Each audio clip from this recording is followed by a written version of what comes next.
Classificação indicativa. Livre para todos os públicos.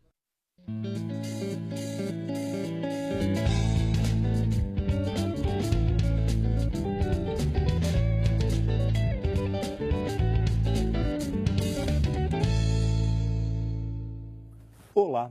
O Brasil atravessa a pior crise enfrentada pelo país nas últimas décadas. O aumento do desemprego é uma das várias consequências de um cenário com recessão e inflação juntas, que não se via desde a década de 1980. Mas o que o parlamento pode fazer pela população neste momento de crise? É sobre isso que a gente conversa agora com o primeiro secretário da Câmara, deputado Beto Mansur, do PRB de São Paulo. Bem-vindo, deputado. Prazer em te ver e um abraço especial a todos os telespectadores. Prazer é todo nosso. Deputado Beto, qual a avaliação que o senhor faz do atual momento de crise que o país passa? Olha, o país está numa dificuldade muito grande, administrativa, diria para você, porque nós vivemos num regime presidencialista e, teoricamente, quem comanda o regime presidencialista é a presidência da República. Com muitos poderes, né? Isso. E, por outro lado, você tem um problema político grave. Então, como você muito bem falou na tua introdução, a gente está numa crise muito grande que não se via no Brasil há bastante tempo. E a sociedade, de uma forma geral, até aqui dentro da Câmara dos Deputados, no Senado, etc., um pergunta para o outro e fala assim, bom, qual a saída? De que maneira que a gente vai poder sair desse imbróglio todo? E eu diria para você, eu estou no 5º mandato como deputado federal, já fui prefeito de uma cidade grande como Santos, etc. Eu diria que nós temos essa responsabilidade de buscar uma alternativa.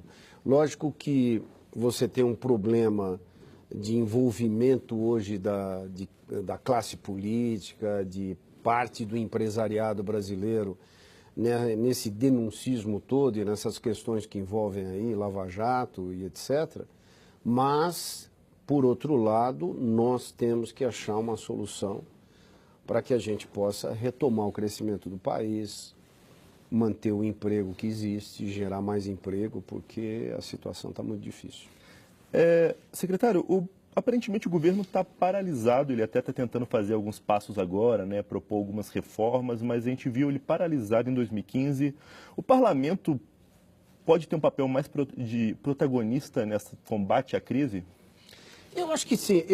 Eu sinto que, por um lado, a presidência da República, eu sinto que a própria presidente Dilma Rousseff, ela deveria sair numa proposta e deixar marcado, pelo menos, o seu nome na história, de alguém que fez uma propositura num momento em que o país está vivendo e que seja algo consistente. Não importa que esta proposta que venha a ser feita para você retomar o crescimento do Brasil, eventualmente seja impopular num primeiro momento. Por exemplo, questão da Previdência Social precisa ser mexida, porque você tem déficits atrás de déficits constantes e o Brasil não aguenta isso. Então, todos nós temos a consciência de que precisamos mexer. A gente está esperando, logicamente, uma proposta por parte do governo. O governo já sinalizou que vai apresentar. Mas diria a você que a economia que se faça no setor da Previdência Social para o ano de 2016, para o ano de 2017, ele é pequeno perto de todo esse déficit que existe. Claro, a reforma ela vai desatar uma bomba relógio, sim, mas uma curto prazo não muda muita coisa, futura, né? Mas não diria para você que você resolve o problema de imediato. Então você tem questão, vou te dar um exemplo, questão da área de siderurgia. Tirando um exemplo para você, porque está lá na minha região da Baixada Santista, empresa demitindo, etc. Aliás, qual a situação da crise na Baixada Santista, deputado? É muito grande, porque você tem o maior porto da América Latina, você tem o polo industrial de Cubatão e você tem um setor de serviços em Santos, Guarujá, Praia Grande, etc., que sofre muito com essa questão, não só com a questão do dia a dia das pessoas, de não comprarem no comércio geral, etc., mas da indústria deixar de investir e acabar demitindo. Então, essa questão, por exemplo, questão siderúrgica, de alguma forma, o governo tem que dar uma luz para esse setor. Por quê? Porque a atividade de produção de aço no mundo inteiro, ela caiu. A atividade econômica dentro do Brasil, nesse momento, caiu em função da recessão. Algo precisa ser feito, e eu estou te dando um exemplo de um setor, para o setor siderúrgico, para que ele possa exportar a preços condizentes e para que ele tenha produtividade, para que ele tenha competitividade no mercado internacional, para ele poder colocar o produto fora do país.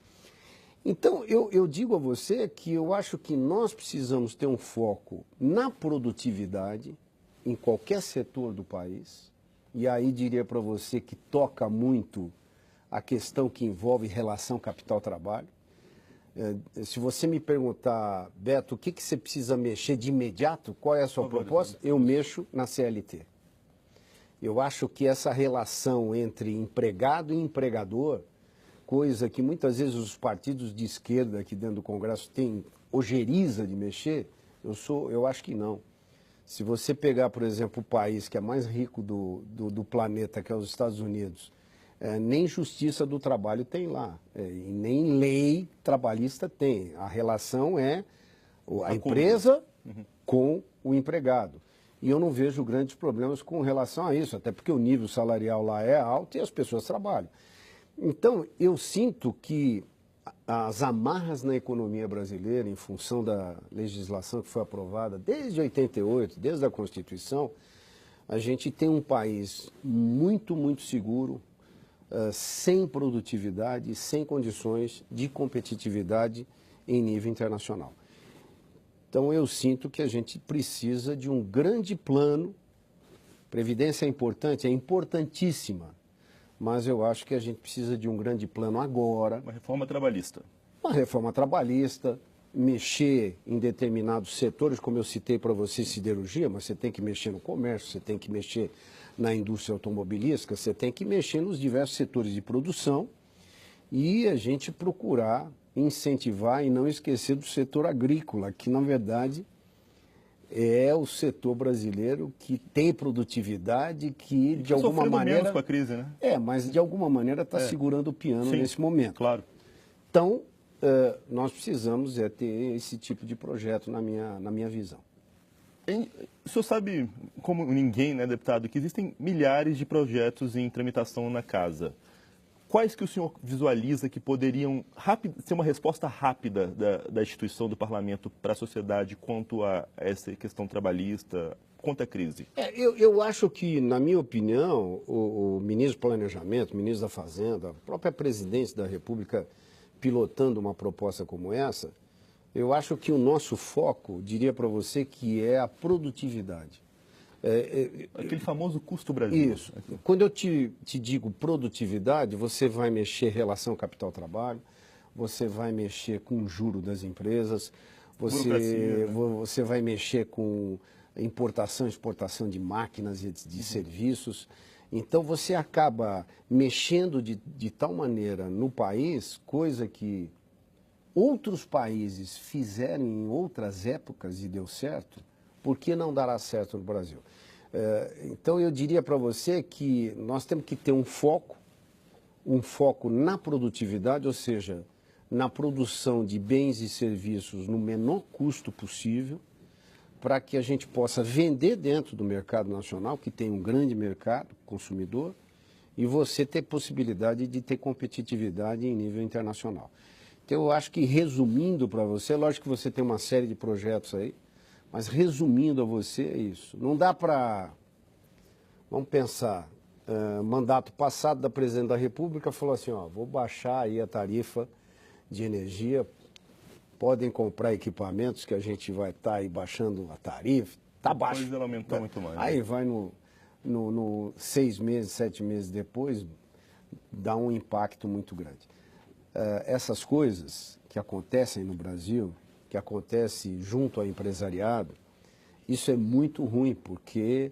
A quebra de confiança, né? Isso. Além disso, o empresariado ele precisa, de alguma forma, ter estabilidade para poder investir. Sem esquecer diria para você que a gente sempre discute essas questões de infraestrutura no Brasil. Dá para a iniciativa privada tocar, dá concessão de ferrovia, de rodovia, portos, aeroportos, entrega para a iniciativa privada, que ela sabe fazer melhor do que o poder público. Algumas coisas, como o aeroporto de Brasília, por exemplo, que estava sempre indo na lista dos piores, agora todo mundo está satisfeito com ele. Que algumas coisas funcionam melhor, né, realmente. Aí você pega, vamos dizer aqui, perto de Brasília, a Ferrovia Norte-Sul. Começou com Sarney, quando era presidente da República. Eu tive a oportunidade de ver 3 inaugurações recentes, uma do Lula e 2 da Dilma. E a ferrovia não passa trem em cima dela. E a ferrovia está lá parada, esperando. E foi dinheiro brasileiro, dinheiro da sociedade investido ali. Então são coisas que estão acontecendo no Brasil que nos assusta. O que a gente precisa?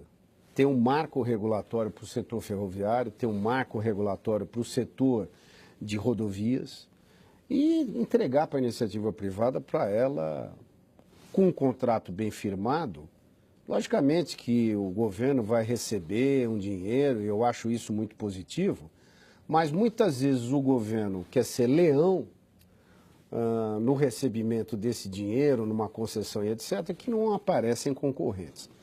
Então vamos entregar para a iniciativa privada brasileira com regra muito bem definida, até a iniciativa privada internacional, se der preço melhor, e vamos tocar. Secretário, infelizmente o nosso tempo já acabou. Esse é um programa curtinho, mas o senhor já está convidado para voltar e discutir de novo soluções para a crise com a gente. Não, com muito prazer. Eu acho só que na primeira secretaria da Câmara a gente acaba dando exemplo e estamos fazendo a nossa economia. A gente está trabalhando intensamente aqui durante esse ano que já se passou e o próximo ano, intensamente para que a gente possa reduzir os nossos custos e prestar o melhor serviço para a sociedade. Dá o exemplo que parece que não é todo órgão que está seguindo, né, deputado? Obrigado. Obrigado de novo. Eu sou Juliano Pires e este é o Palavra Aberta. Você pode conferir esta e outras edições do programa no site câmara.leg.br/Palavra Aberta. A gente fica por aqui. Até mais.